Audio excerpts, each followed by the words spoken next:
అలంకారాలు. అలంకారం మన కావ్యానికి అందాన్ని సౌందర్యాన్ని ఇచ్చేవే అలంకారాలు. మనం నిత్య జీవితంలో మనం అందంగా ఉండడానికి ఆభరణాలు ఎలా ధరించుకుంటామో అలాగే మనం వాడుకునే వాక్యం అందంగా ఉండడానికి కూడా మనం ఈ అలంకారాన్ని అలాగే ఉపయోగించుకుంటాం. మనం నిత్య జీవితంలో బాగా ఉపయోగించేవే ఈ అలంకారాలు.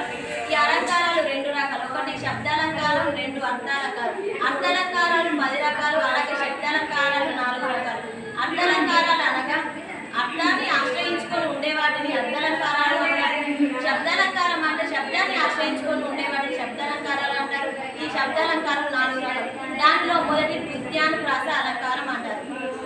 ఈ వృత్యానుప్రాస అలంకారం అంటే 2 హల్లులు కానీ అంతకంటే ఎక్కువ హల్లులు మరలా అభివృద్ధికి రావడాన్ని వృత్యానుప్రాస అలంకారం అంటారు. దీనిని ఉదాహరణతో చూసుకున్నట్లయితే చిటపట చిలుపులు పటపట కురిసేను. ఇవి పటపట చిటపట అని 2 మళ్ళా డాటా అని అభివృద్ధి అయినాయి కాబట్టి దీనిని వృత్యానుప్రాస అలంకారం అంటారు. అలాగే సెకండ్ అలంకారం చూసుకున్నట్లయితే చేగానుప్రాస అలంకారం. చేగానుప్రాస అలంకారం అంటే 2 హల్లుల జంట అర్ధభేదంతో పక్కనే వచ్చినట్లయితే దీనిని చేగానుప్రాస అలంకారం అంటారు. ఈ అలంకారం ఎలాగంటే పక్కకే ఉంటాయి కానీ వేరు అర్థాలతో వేరు అర్థాలతో ఒకటే పదంగా కనిపిస్తాయి. దీనికి ఉదాహరణతో చూసుకున్నట్లయితే అరటి తొక్కను తొక్కరాదు.